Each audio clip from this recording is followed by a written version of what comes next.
Welcome back to the deep dive. Today we are moving away from the usual global power analysis. We're going to focus on naval strategy as it's defined by necessity, by scarcity, and really by survival. Yep. We're taking a granular look at the smaller maritime actors, the nations whose navies, they don't boast aircraft carriers, but whose decisions critically shape some of the most volatile and resource-rich regions on the planet. Absolutely. Our source material today is this really extensive strategic assessment focusing on the Northwest Indian Ocean. The NWIO. It's a crucial geopolitical arena, just teeming with indispensable global trade. So the mission you set for us is a thorough deep dive into how these non-major powers define and, well, execute their sea power in an area that's defined by geopolitical volatility and rapidly accelerating defense tech. So this is about understanding the high stakes carried by small ships. Exactly. Small ships, big stakes. Okay, let's unpack this and start with some definitions. We're studying nations whose fleets are constrained by budget, geography, and often by overwhelming neighbors. So what operational definition does the source material use to categorize a smaller navy? The sources are actually very clear on this, very strict. Yeah. A smaller navy is explicitly defined as one which has no ship bigger than a destroyer in its inventory. Okay. So that's the hard line. No cruisers, no carriers. None of that. It generally limits the discussion to navies primarily focused on, let's say, localized defense and enforcement. These often belong to what the sources categorize as third world countries. Their focus isn't global power projection. No. It's regional deterrence and the protection of their newly acquired maritime zones. And what guides those localized decisions?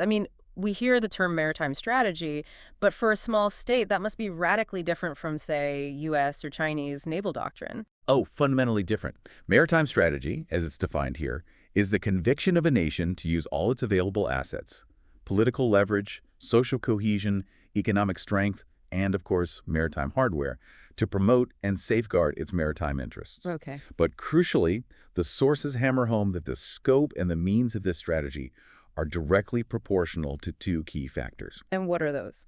First, the actual extent of the nation's maritime interests, and perhaps more importantly, their political will to pursue and fund those interests. So if a country sits on vast, untapped offshore oil reserves and has thousands of kilometers of coastline, but the policymakers are prioritizing land defense or simply lack the political cohesion to allocate resources, then their strategy is effectively non-existent. It's just potential on paper. Right. Precisely. It becomes an aspiration lacking teeth. And that lack of strategy, well, it exposes them to exploitation.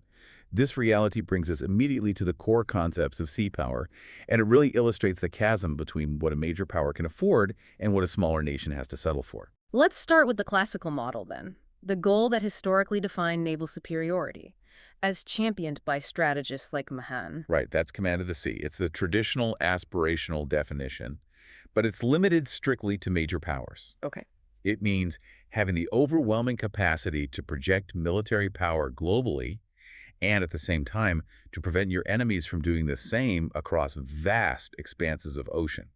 It requires sustained absolute superiority. The domain of carrier strike groups and global logistics chains. Exactly. Which, for our smaller navies, is a beautiful concept, but utterly impractical, so they have to focus on something much more constrained and achievable. They do. They focus on either sea control or sea denial. Okay, what's the difference? Sea control is about ensuring one's own unrestricted use of the sea within a specific defined area. So my ships can go where they need to go, unthreatened. Yes, it allows your trade to flow freely, your military assets to move unchallenged, and your sovereignty to be maintained in that zone. And sea denial, that sounds like the strategy of the underdog, right? The medium or smaller power using asymmetry to deter a bigger foe. That's exactly right. Sea denial means preventing an adversary's use of the sea. You don't need to dominate the area yourself. You just have to make it too dangerous for them. Exactly. You just need to make it so dangerous, so risky, or so financially and militarily costly for the enemy that they choose not to enter or operate there.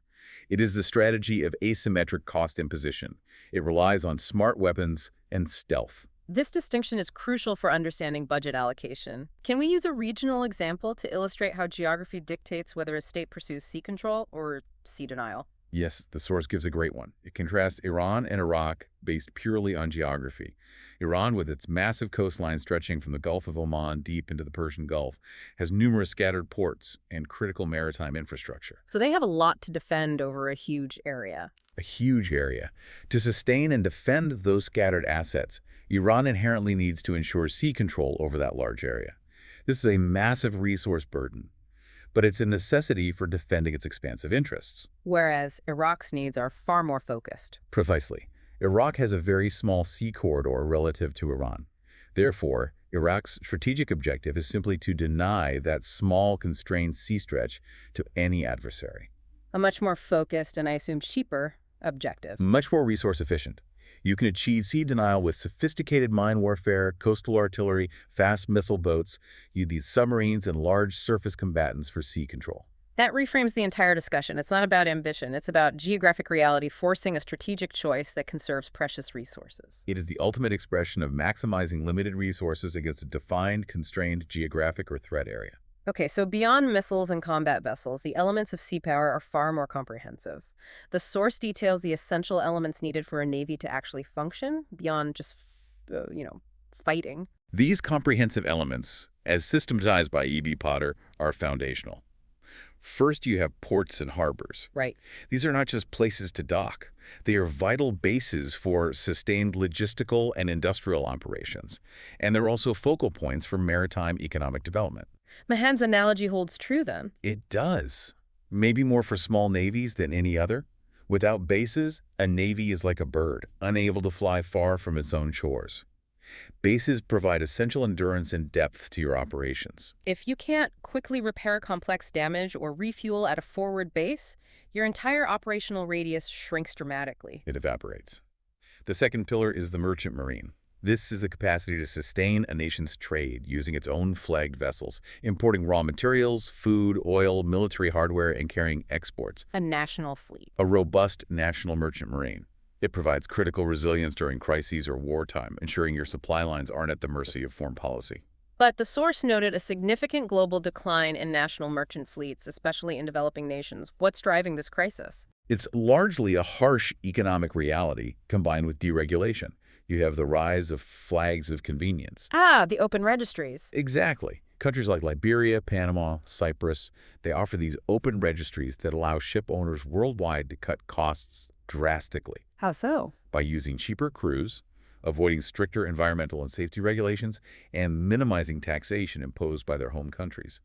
This global cost-cutting trend has been, well, devastating for countries seeking to maintain their own national fleets. Can you illustrate the sheer scale of that impact? The source highlighted Pakistan's merchant fleet, for instance, which suffered a staggering reduction. It went from a respectable 76 ships in 1972 down to a mere 25 ships by 1998. Wow, that's a huge drop. It is. And that reduction exposes the nation to foreign carriers who may, during political tension or war, suddenly become unavailable.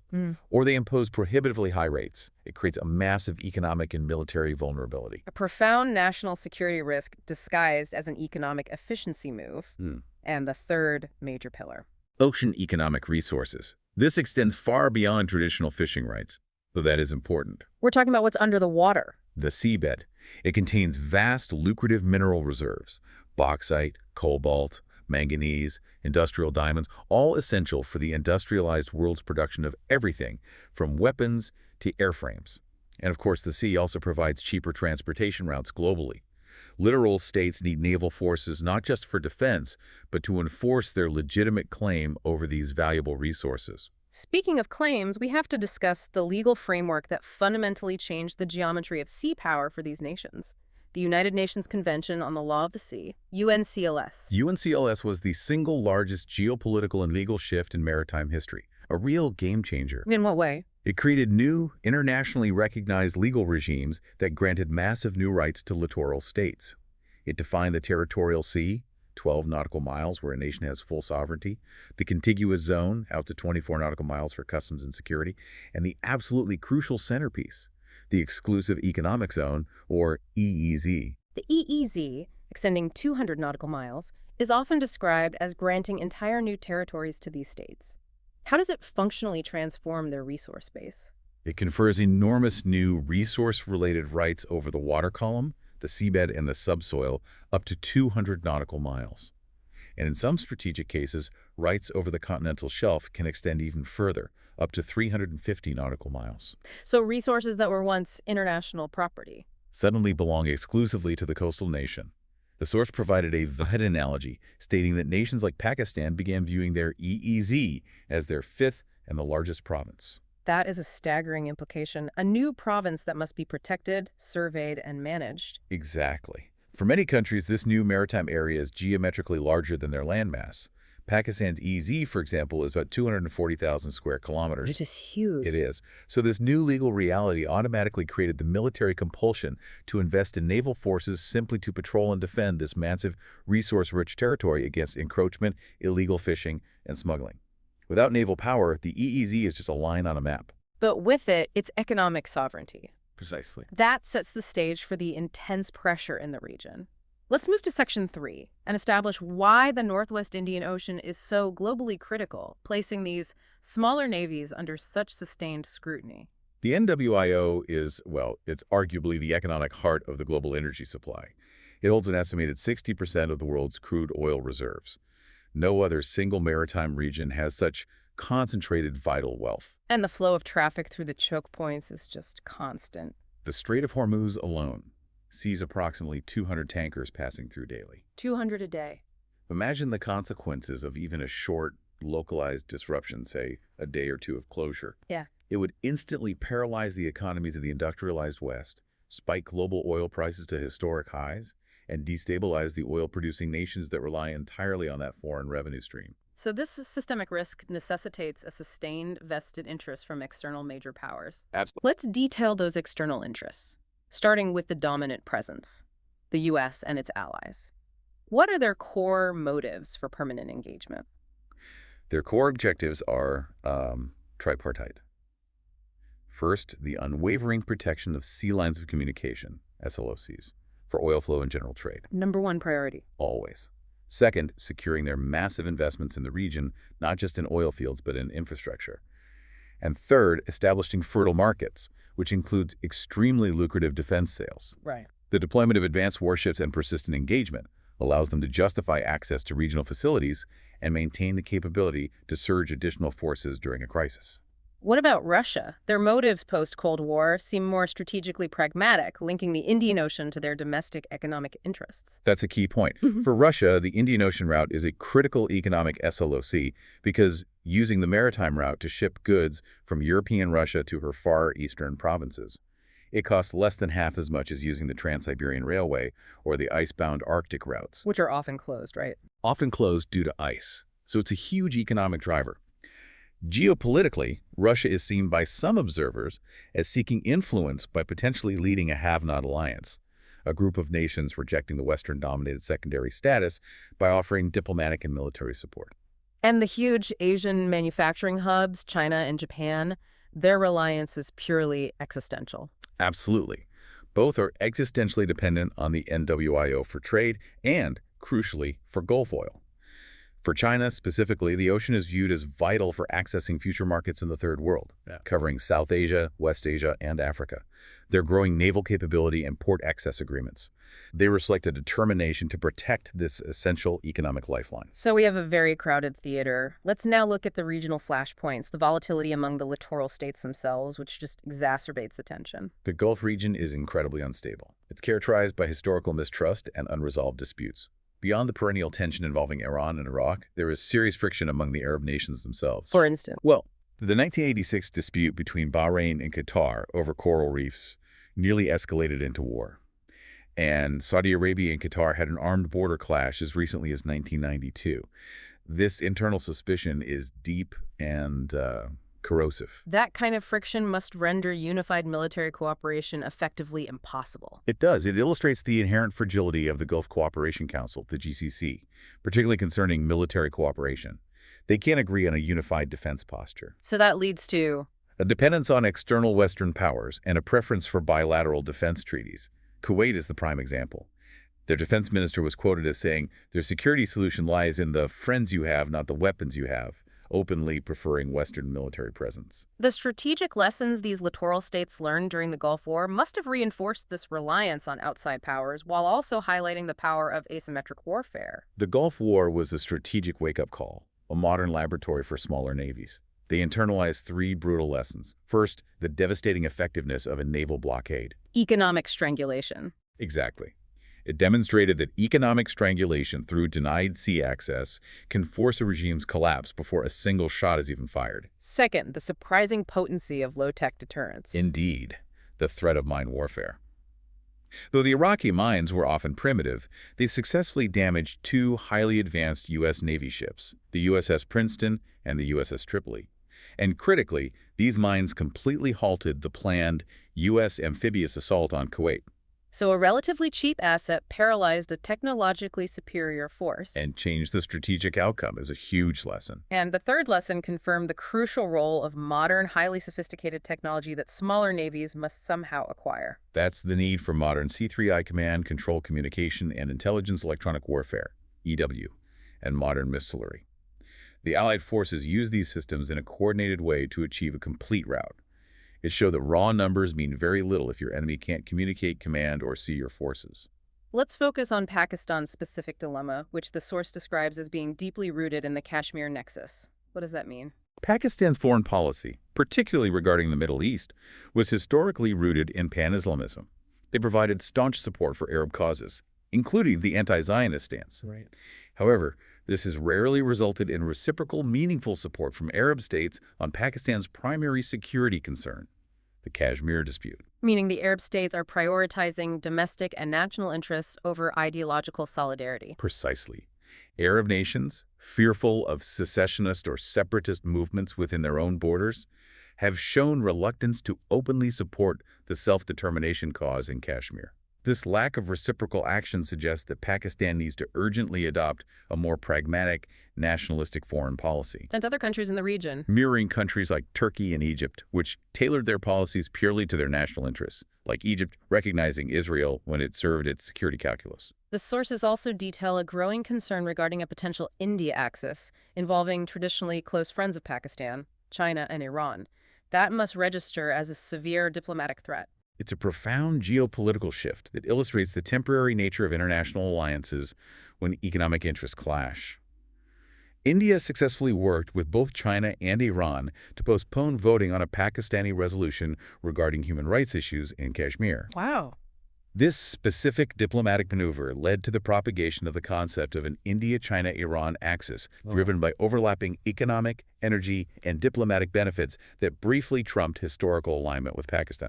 So Iran seeking stable economic ties and China focused on trade, both found it expedient to align with India on that specific issue. Absolutely. And the axis concern deepens when you factor in Indo-Israeli relations. The source notes the significant deepening of ties between New Delhi and Tel Aviv since 1992, citing shared strategic interests that directly impinge on Pakistan's security perceptions. What are these listed common interests? They fall into three categories listed in the source. First, suppressing movements for self-determination, specifically in Kashmir and Palestine. Second, fanning the bogey of Islamic fundamentalism to justify internal security measures. And third, opposing the acquisition of modern technology by Muslim countries. This Indo-Israeli cooperation, with documented historical instances of arms supply to India, is viewed as a persistent and coordinated threat aimed at maintaining a technological superiority gap. The level of complexity and risk is overwhelming. Smaller navies are maneuvering through constant geopolitical shifts, facing superior technological foes, and dealing with permanent external interests. This brings us directly to the role of technology. How does the sheer pace and cost of new technology impact these budget-constrained navies? Technology acceleration is forcing brutal choices. It is the defining feature of modern naval development. While it offers new, critical asymmetrical capabilities like smart missiles and stealth, the unit cost and the relentless pace of obsolescence are astronomical. So acquiring a first-class fleet is just off the table. It's prohibitive. They're forced to be hyper-selective, focusing acquisition almost entirely on potent weapons and platforms designed to achieve that goal of localized sea denial. Let's look at the foundational technology first. Propulsion systems. Moving large ships quickly and efficiently is complex. It's an engineering marvel. We've evolved from basic steam and diesel engines to sophisticated gas turbines. What's the advantage of a gas turbine? A very high power-to-weight ratio. It allows for rapid acceleration and very high sprint speeds, a massive tactical advantage. However, they are fuel guzzlers and highly inefficient at slow, low-power cruising speeds. So you have a fundamental trade-off between economy and speed, which led to the hybrid approach. Exactly. To optimize efficiency across the entire speed spectrum, Navies adopted complex hybrid systems. Think of it like this. A diesel engine is your reliable city car. Great fuel economy, low maintenance, perfect for long-distance cruising. Right. A gas turbine is your Formula One engine. Massive power, high speed, but expensive and thirsty. You don't want to use the Formula One engine for cruising, so you need a complex gearbox to switch between them. And those complex combinations have their own acronyms. We heard CODAG, CODOG, and CODLAG. Can you break those down functionally? Certainly. CODAG is combined diesel and gas. Both engines are geared together, and power from both is added for high speed. Okay, so they work together. CODOG is combined diesel or gas. Only one engine is engaged at a time. You select either the economical diesel for cruise or the turbine for sprint. And the most complex is CODLAG, combined diesel, electric, and gas turbine, where the diesel drives a generator to power electric motors for cruise, which is extremely quiet. And the gas turbine is just for high speed. Reserved only for high-speed engagement. The goal in all this complexity is reliability, compactness, and optimal endurance for sustained operations. That functional explanation clarifies why smaller navies aiming for long patrols need that complexity despite the high maintenance cost. Now let's look at the actual ship platforms, the evolution of surface combatants. Surface combatants generally run from destroyers down through frigates, corvettes, and fast attack craft, or FACs. The fast attack craft, typically 50 to 500 tons, was historically seen as the ideal vessel for naval warfare in constrained waters, prized for its high speed, with future designs even anticipating speeds up to 80 knots. But the Gulf War demonstrated that FACs, despite their speed, are sort of glass cannons. Highly vulnerable. They're excellent for easy patrol because of their cost and speed, but they lack survivability against modern weaponry.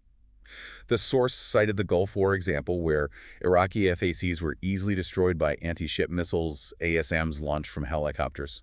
So that proved their limitation. It did, and this limitation rapidly shifted focus towards the Corvette. The Corvette, it seems, has become the optimized multi-role platform for the modern small navy. It has found the sweet spot. Due to the miniaturization of modern sensors and powerful weapon systems, Corvettes ranging from 500 to 1,750 tons are increasingly multi-role. They can do a bit of everything. They can integrate anti-surface warfare, ASUW, and anti-air warfare, AAW, often with limited anti-submarine warfare, ASW, capability. This versatility and enhanced survivability make them far superior to single-role FACs for complex defense missions. If surface ships are becoming more versatile, then the real game changer for deterrence, especially in constrained theaters like the Gulf, must be the subsurface element, the diesel-electric submarine. The submarine, specifically the conventionally powered SSK, is the crucial stealthy weapon of surprise. Its ability to operate submerged, silently, and undetected gives it an enormous strategic edge. And they're suited for the region. Perfectly.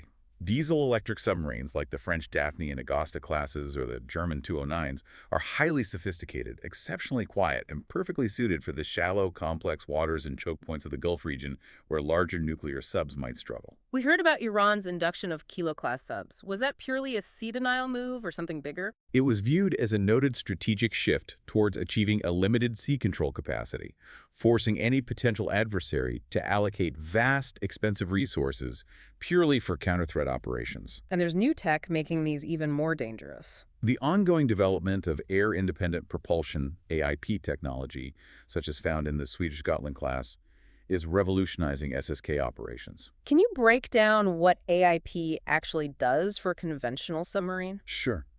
Normally, a diesel-electric sub has to surface or snorkel periodically to run its diesel engines and recharge its batteries. Which is when it's most vulnerable. Exactly. It's the most vulnerable point in its patrol cycle. Yeah.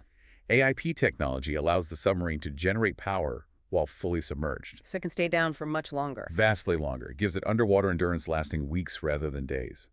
This dramatic increase in stealth and sustained operation capability allows the SSK to mimic the operational effectiveness of a nuclear submarine, an SSN, in a theater of operations at a fraction of the cost and complexity. Now we get to the invisible dimension of warfare. Electronic warfare, EW. The source calls this the fifth dimension of the Navy. This sounds immensely complex, but how would you define EW functionally for a listener? Think of EW as denying the enemy's senses while amplifying your own. It is the denial of the electromagnetic spectrum, which carries all communication, radar signals, targeting data, intelligence to the enemy, while ensuring its exploitation for your own advantage. So it's a force divider and a force multiplier. It acts as both. A force divider by neutralizing the enemy's ability to communicate or target, and a force multiplier by enhancing your own power and accuracy. It's technical opportunism applied to the battlefield. And how does that look practically? What are the basic components? You have two basic components. Active EW involves countermeasures like jamming. Imagine a ship's radar screen getting intentionally flooded with massive amounts of electronic noise, turning a clear image of incoming missiles into a confusing mess of static. Okay. And passive.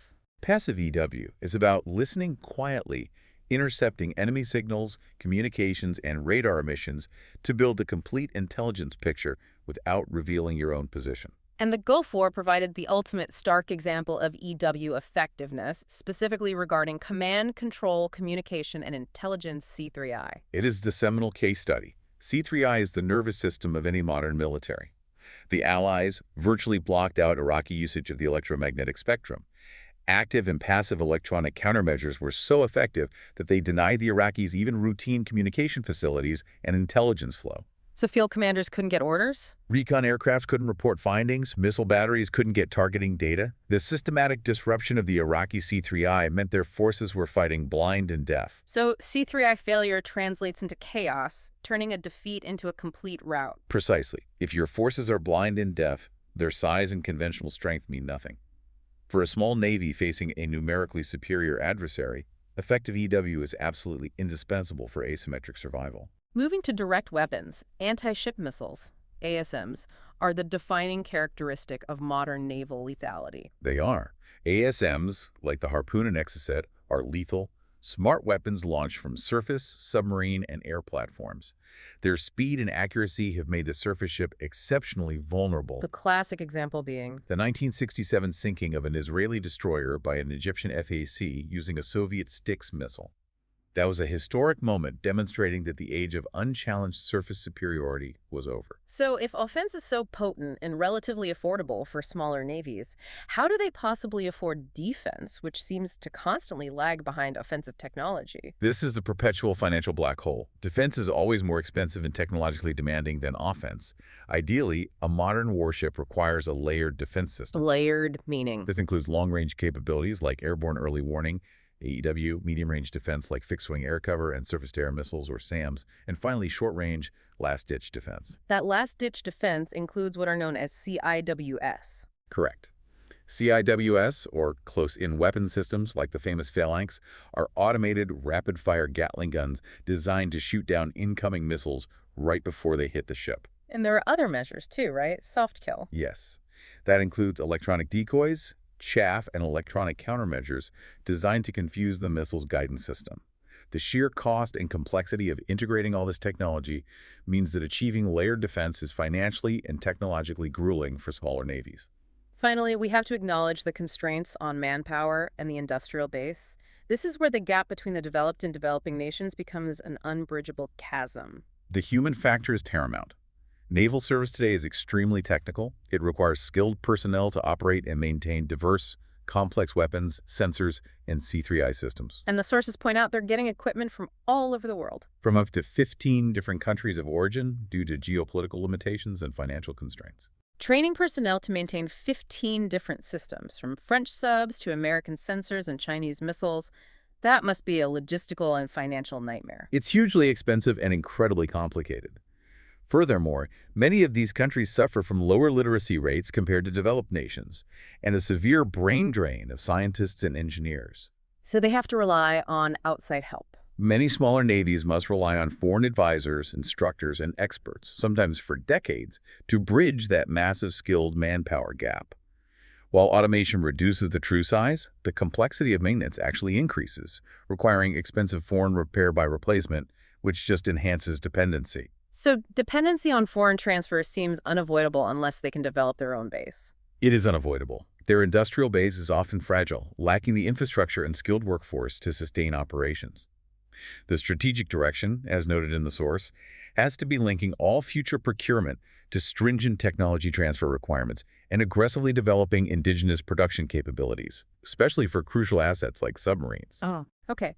Now let's synthesize all these technological constraints and geopolitical realities into a clear statement of purpose.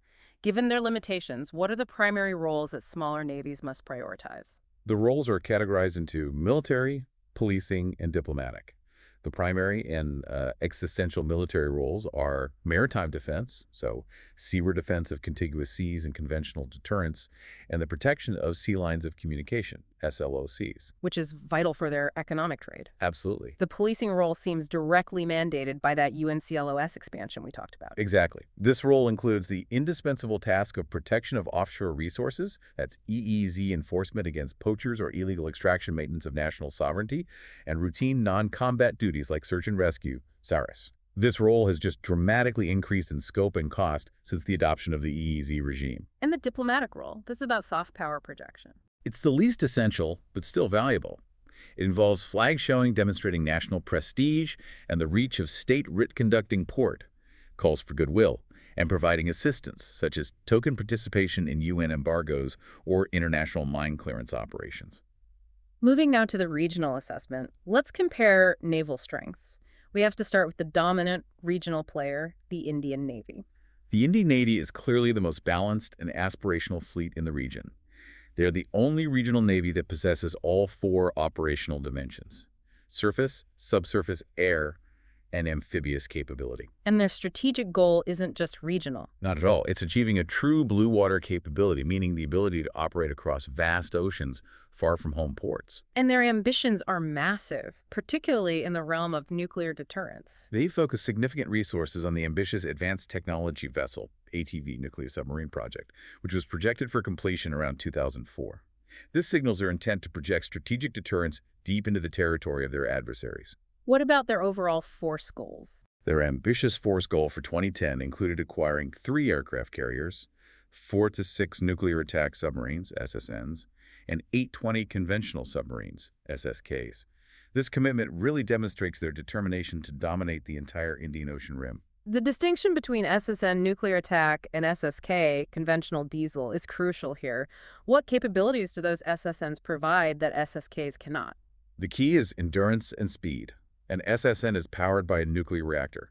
Its only limitation is crew endurance and food supplies. It doesn't need to refuel. For decades. And it can sustain very high speeds indefinitely. This allows it to patrol deep oceans and pose a strategic threat far from its home base. The SSK, while stealthier in shallow waters, is limited by battery life and speed, making it primarily a deterrent weapon for regional defense and choke points. So India's pursuit of SSNs represents a shift from regional dominance to strategic global reach. A definite strategic shift. How does the Pakistan Navy, PN, define its strategy in light of this overwhelming superiority? The PN operates under an immense economic constraint. Karachi handles 97% of Pakistan's entire maritime trade. 97%. So the PN strategy has to be purely defensive, focused on achieving localized sea control in limited areas, specifically to prevent a crippling naval blockade by an Indian carrier or surface group on the Karachi harbor approach lanes. This sounds less like a choice and more like a geographic imperative. Defend the single most critical point of national economic life. It requires a highly coordinated asymmetric deployment of subsurface, air, and surface assets designed to maximize deterrence and impose unacceptable costs on the adversary. The source provides the stark statistical reality. Let's hear it. The ratio of Pakistan to India in key naval assets is personnel 1.2.2, SSKs 1.3, and naval aviation 1.5.53. So the numbers are just overwhelming. They are. This quantitative superiority mandates that Pakistan must prioritize quality, stealth, and lethal missile power over sheer size. Which brings us back to the importance of their subsurface fleet, the French Augusta and Daphne SSKs. Indeed.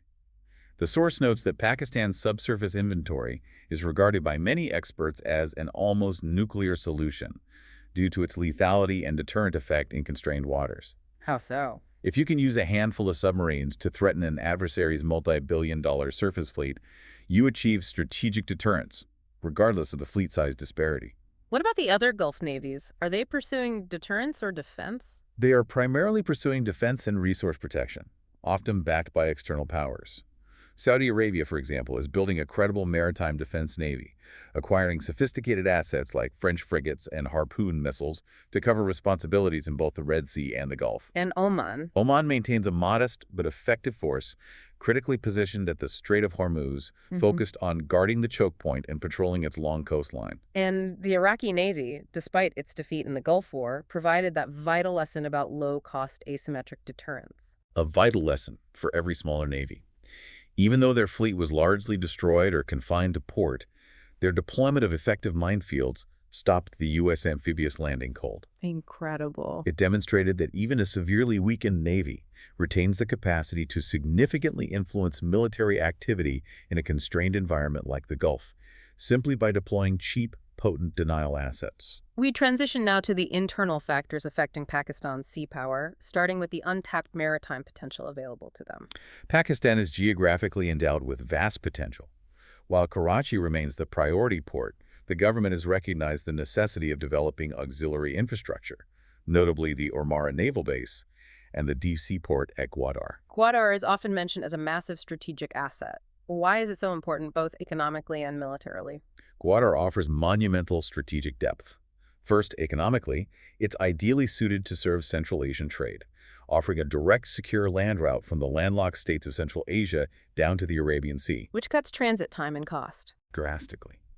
Second, militarily, developing Gwadar eases the critical pressure on Karachi, which currently handles virtually all trade. By diversifying port infrastructure, Pakistan reduces its single point of failure in a conflict, spreading the defense burden and logistics network along the coast. Its development is considered essential for both economic viability and defense resilience. And the offshore wealth we discussed earlier, the vast EEZ, is that being capitalized on? It remains largely underexplored, unfortunately. The 240,000 square kilometer EEZ is rich in food and mineral resources, but exploration for hydrocarbons in the Indus Delta region has been slow and limited.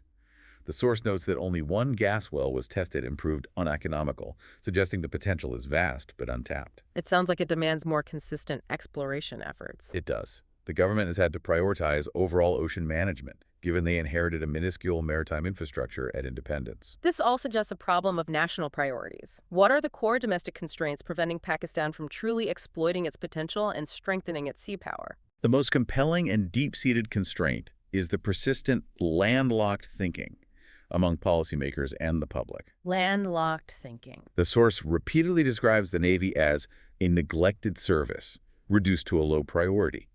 Historically, the country was separated by hostile land, East and West Pakistan, making the sea the only sure link. Yet this geographical reality was never adequately realized or acted upon at the policy level. And this lack of maritime awareness leads to Bureaucratic apathy, and critically reduces the Navy's share of already constrained defense funds. that cultural inertia is coupled with a brutal economic reality. Absolutely.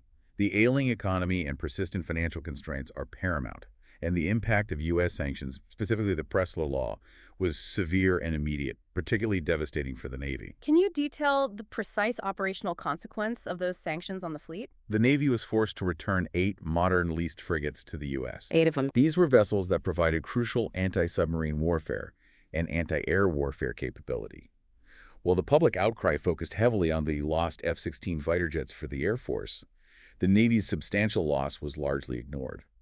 Again, illustrating the service's low internal priority status. Exactly. This loss dramatically degraded their sea control capability and forced an immediate, drastic reassessment of defense posture. That compulsion must have mandated a radical strategic reassessment, forcing them to look beyond the U.S. It did. The financial and political constraints mandated a strategic shift, a compulsion to reassess policy alignments and diversify away from a singular pro-U.S. strategy toward emerging economic and political openings in Central Asia through the ECO and the Far East. The U.S. loss of edge as a dominant supplier, combined with the unreliability of aid due to sanctions, necessitates forging stronger, reliable ties with Japan, the EC, and regional blocs not constrained by U.S. foreign policy. And finally, the industrial and technical base. How dependent are they on foreign transfers for sustained operation? The dependency is high because the industrial base is inherently fragile. Pakistan did not inherit a strong industrial infrastructure at independence. So there's a lack of infrastructure and skilled manpower. A persistent lack. While progress has been made, Karachi shipyard has produced ships for friendly countries.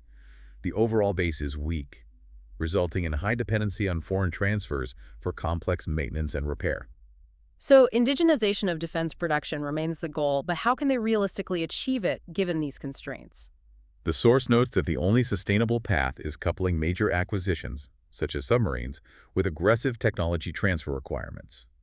Furthermore, defense industrialization has to actively involve the private sector, moving beyond state-owned enterprises, and requires substantial R&D facilities to keep pace with the hyper-accelerating technology curve in weapons and C3I systems.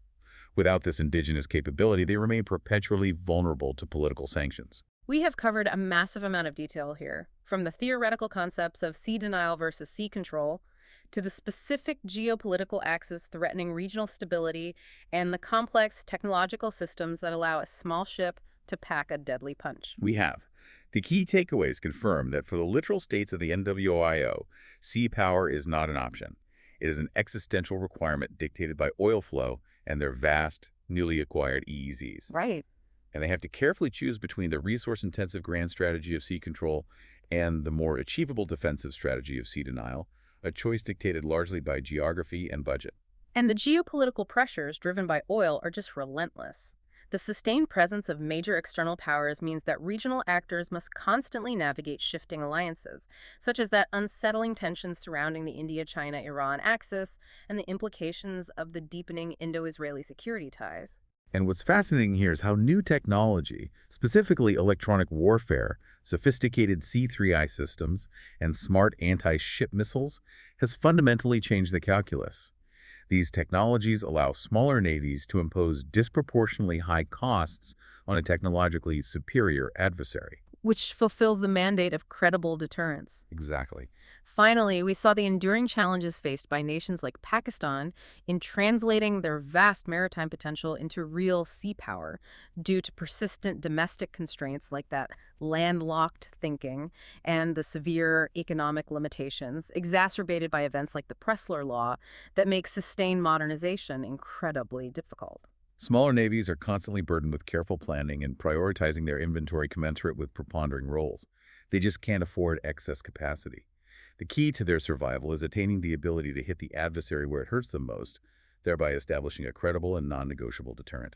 That brings us to our final thought for you to consider, building on the material we've explored today.